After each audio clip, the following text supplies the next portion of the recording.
I am Dr. Neetu Mathur, BSc Part 1, Paper 3, developmental biology में हम देख रहे थे भ्रूणीय अनुकूलन या एम्ब्रियोनिक अडेप्टेशन, जिसमें पिछले लेक्चर्स में हमने देखा कि किस प्रकार से एक्स्ट्रा एम्ब्रियोनिक मेम्ब्रेन्स के द्वारा भ्रूण को रक्षा की जाती है।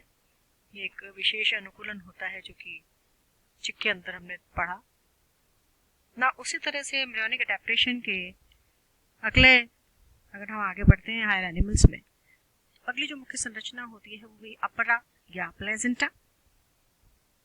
So the next topic is placentation in mammals.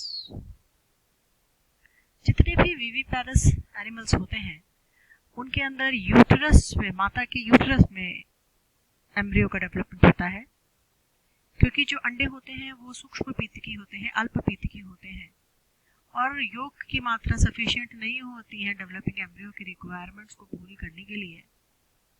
इसलिए एम्ब्रियोज जो होते हैं वो यूटेरस की दीवार पर अटैच हो जाते हैं और जो भी न्यूट्रिएंट्स और एसेंशियल सब्सटेंसेस होते हैं वो माता के परिवहन तंत्र से, सर्कुलेटरी सिस्टम से इस अपरा या प्लेसेंटा के थ्रू ग्रहण किए जाते हैं। So a placenta is an organ built up of maternal and fetal tissues jointly, जिसमें कि माता का पार्ट और डेवलपिंग भ्रूण का पार्ट, टिश्यूज का पार्ट जॉइंट होते हैं और एक ऐसी संरचना बनाते हैं जिसके थ्रू न्यूट्रिएंट्स का मदर से ट्रांसफर होता है एम्ब्रियोज तक, गैस का एक्सचेंज होता है दोनों ही ऊतकों के बीच में। इसलिए प्लेसेंटा को हम परिभाषित कर सकते हैं as a temporary connection होता है between the maternal and fetal tissues, माता और फीटस के टिश्यू के बीच में, ऊतकों के बीच में, for the purpose of shelter, आश्रय, nutrition, भोजन, respiration, श्वसन, excretion and defense। Development of placenta. जब मैमिलियन एम्ब्रियो जो होता है वो यूट्रस में एंटर करता है तो वो यूट्राइन फ्लूइड के अंदर घूमता है जिसमें ऑर्गेनिक सब्सटेंस प्रेजेंट होते हैं जो यूट्रस की दीवार के द्वारा स्रावित होते हैं। तो अर्ली एम्ब्रियो जो होता है, प्रारंभिक एम्ब्रियो, तो एब्जॉर्ब कर लेता है इन सब्सटेंसेस को अपनी एपिथेलियम कवरिंग के द्वारा जब तक प्लेसेंटा नहीं बनता है तब तक। लेकिन फर्दर डेवलपमेंट के लिए एम्ब्रियो जो है वो कंप्लीटली मैटरनल टिश्यू पे डिपेंड करता है। तो मैटरनल प्लेसेंटा जो होता है वो एक ऐसा कॉम्पोजिट स्ट्रक्चर है जिसका डबल ओरिजिन है। इसका डेवलपमेंट होता, इसका प्रोडक्शन होता है by the development and apposition of extra embryonic membrane, जो कोरियन, एलेंटॉइड्स और योग सैक होती है, और जो माता की एंडोमेट्रियम से, यूट्रस की दीवार की एंडोमेट्रियम से, रेसिडुआ बेसिलिस से कनेक्शन बनाती है। और दोनों की ही कॉम्पैक्ट और स्पॉन्जी लेयर जो होती है उनमें फिजियोलॉजिकल एक्सचेंज देखा जाता है।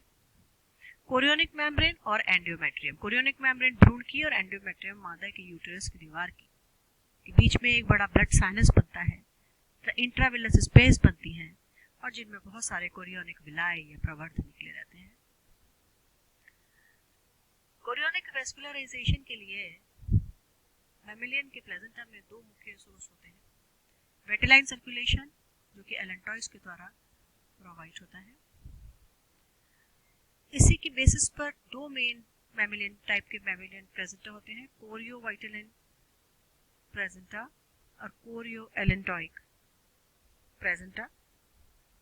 जो कोरियन वाइटलाइन प्लेसेंटा है वो सिंपलेस्ट टाइप का प्लेसेंटा होता है जो कुछ मार्सुपियल्स, डाइडेल्फिस या मैक्रोफस पस आदि के अंदर पाया जाता है।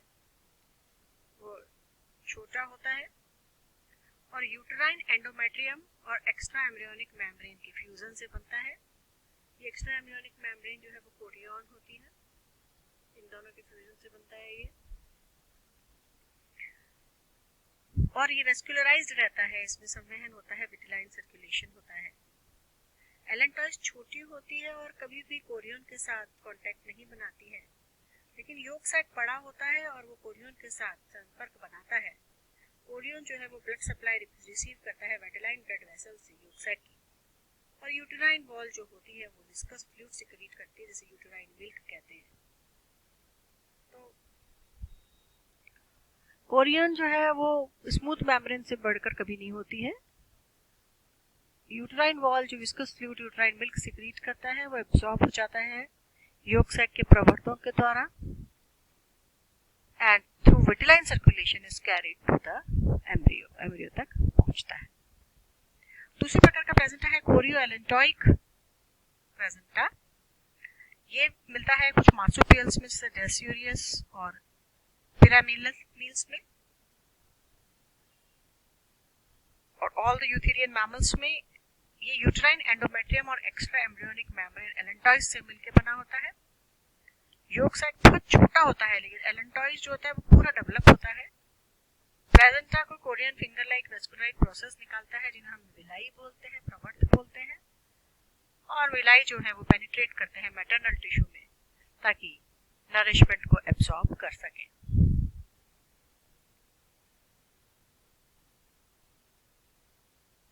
एलेंटोकोरियन विलाय, जो कोरियोनिक विलाय होती है वो फिंगर लाइक आउटपुट्स होती हैं जो डिप्रेशन यूट्रस की वॉल के डिप्रेशन में अंदर को धंस जाती हैं और सभी प्रकार का इंटरचेंज जो होता है इनके बीच में देखा जाता है। अर्ली विलाई कॉम्पैक्ट होते हैं, ब्रश लाइक टफ्ट्स होते हैं, छोटी छोटी ब्रांचेस होती हैं। जो मेन स्टेम होती है वो अराइज होती है कोरियोनिक मेम्ब्रेन से और surface of compact endometrium eroded रहती हैं। साइड ब्रांचेस जो होती हैं वो डेवलप होने लगती हैं प्रेगनेंसी के अर्ली टाइम में और खूब सारी विलाएं जो है उनको प्रोड्यूस करती हैं। बहुत जो टर्मिनल ब्रांचेस होती हैं वो इंटरविलस स्पेसेस के अंदर धंसी भी रहती हैं और इस तरह से जो विलस ट्रीज है उसके अंदर स्ट्रक्चरल सेम प्लान होता है और सेंटर में कनेक्टिव टिश्यू में एलेंटोइक ब्लड वेसल्स प्रेजेंट होती हैं और विटिलाइन ब्लड वेसल प्रेजेंट होती है। ये अपीयर होती हैं जैसे एस्ट्रेरियोल और वेनियोल्स होती हैं, taper to the prominent capillaries which continue to the villus tips where they complete a continuous system of clot vessels. Late pregnancy में the cytotrophoblast of the villi become progressively more interrupted and hence scarer. इसीलिए complete use और sensation form sole covering वह villi को cover करते हुए रहती है। It becomes permeated by a system of cavities, the tropoplastic lacuna. अगर हम इम्प्लांटेशन के आधार पर क्लासिफाई करें तो सुपरफिशियल इम्प्लांटेशन होता है, ई-सेंट्रिक इम्प्लांटेशन होता है, इंटरस्टिशियल इम्प्लांटेशन होता है। अगर फीटल और मैटरनल टिश्यू के बीच में इंटीमेसी के आधार पर क्लासिफाई करें तो नॉन डेसिडुएट प्लेसेंटा होता है जिसमें कि फीटल कोरोनरिक विलाय जो होती है वो यूट्राइन वॉल की क्रिप्स में प्रेजेंट होती है लेकिन बहुत गहरी अंदर तक पेनिट्रेट नहीं होती है। तो बर्थ के टाइम में जो फीटल कोरोनिक विलाय होती है वो कंप्लीटली ड्रॉन हो जाती है from the crypts of uterine wall without tearing of causing any bleeding to the uterus wall, जो पिग, कैटल, हॉर्स और ड्यूमिनेंट्स में पाई जाती है। लेकिन डेसिडुएट प्लेसेंटा दूसरे प्रकार का होता है जो जिसमें बहुत इंटीमेट कांटेक्ट होता है मदर और फीटल टिश्यू के बीच में। तो एलेंटोकोरियोनिक विलाय होती है फीटस की, वो डीप पे पेनिट्रेट होती है यूट्राइन वॉल के। जब यूट्राइन वॉल का इरोजन होता है तो फीटल एलेंटोकोरियोनिक विलाय जो होती है वो मैटरनल कनेक्टिव टिश्यू के साथ बाहर आती हैं और मैटरनल ब्लड उसमें से निकलता है और इस तरह का प्लेसेंटा को हम प्लेसेंटा वेरा या ट्रू प्लेसेंटा बोलते हैं। कॉन्ट्रा डेसिडुआ प्लेसेंटा जो है modified type of deciduate placenta होता है। पार्चुरेशन के टाइम में खाली मैटरनल ही पार्ट नहीं जबकि फीटल पार्ट भी कुछ बाहर निकलता है जैसे कि पिरामेल्स और टैल्पा के अंदर देखा जाता है।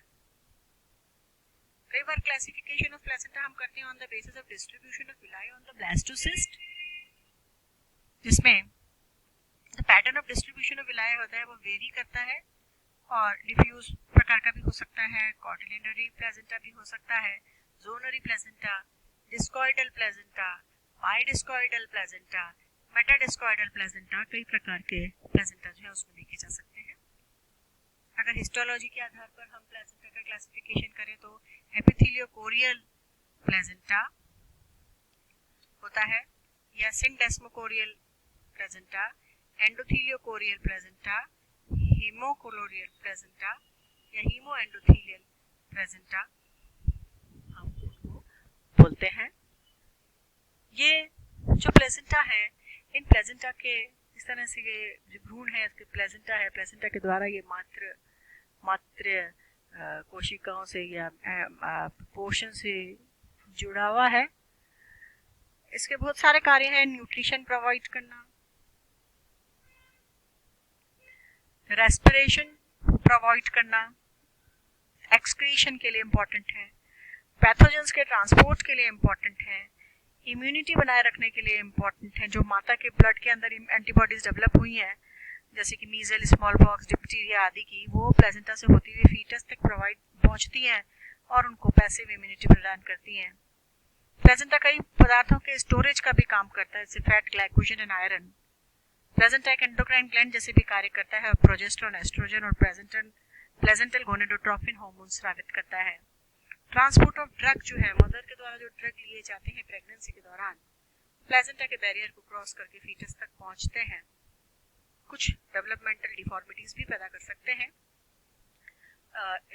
थैलिडोमाइड एक एग्जांपल है। प्रेग्नेंट फीमेल को जब दिया गया नोजिया को रिमूव करने के लिए, मॉर्निंग सिकनेस को रिमूव करने के लिए अर्ली प्रेगनेंसी में, तो एक्सटेंसिव डिफॉर्मिटीज डेवलपमेंट में फीटस के डेवलपमेंट में देखी गई, उसके पैर में, एलिमेंट्री कैनाल में, हार्ट ऑफ चिल्ड्रन। तो क्विनिन और एस्पिरिन भी इस तरह से टेराटोजेनिक होती है, नुकसानदायक होती है। जो प्लेसेंटा होता है वो वेरी इंपॉर्टेंट स्ट्रक्चर्स है जो कि बनता है मदर और फीटल टिश्यूज में के बीच में, और सब्सटेंस के एक्सचेंज मदर और फीटस के बीच में करता है। एक सेमी परमिएबल मेम्ब्रेन के जैसे कार्य करता है और परमिट करता है कुछ सब्सटेंस को, और कुछ सब्सटेंस को ये रोक देता है। प्लेसेंटा के अंदर एक इंटीमेट कांटेक्ट होता है मैटरनल फीटल टिश्यू में, फिर भी मैटरनल और फीटल ब्लड स्ट्रीम्स जो होती हैं वो कंप्लीटली सेपरेटेड रहती है प्लेसेंटल बैरियर से। तब बैरियर जो होते हैं ये बिल्कुल ये सेपरेटेड रहती है। ये this is septum, maternal blood in intervillous space, maternal vein is blue one, maternal artery is red one, ये यूट्राइन मसल है, दिस इज यूट्राइन मसल। लेकिन ये देखिए umbilical vein, umbilical arteries, umbilical cord, ये foetus क्या है, और ये इसके बीच में मैटरनल जो टिश्यूज हैं उनके बीच में ये धंसे हुए रहते हैं, लेकिन इनके बीच में कोई डायरेक्ट जो है डायरेक्ट कनेक्शन नहीं है। डिफ्यूजन से ही पदार्थों का आदान प्रदान होता रहता है, और इस प्रकार से मैमल्स के अंदर ये एक अडेप्टेशन है, इसको हम एम्ब्रियोनिक अडेप्टेशन के अंदर भी स्टडी करते हैं। Important structure in viviparous animals, this is mesenchyme, cellular trophoblast, syncytial trophoblast, lacunae, decidua bacillus। इस तरह से ये टिश्यूज जो हैं धीरे धीरे इसके अंदर धंसते रहते हैं, और ये जो संरचना बनती है वो प्लेसेंटा होती है। Very complex structure but very essential structure for the development of fetus.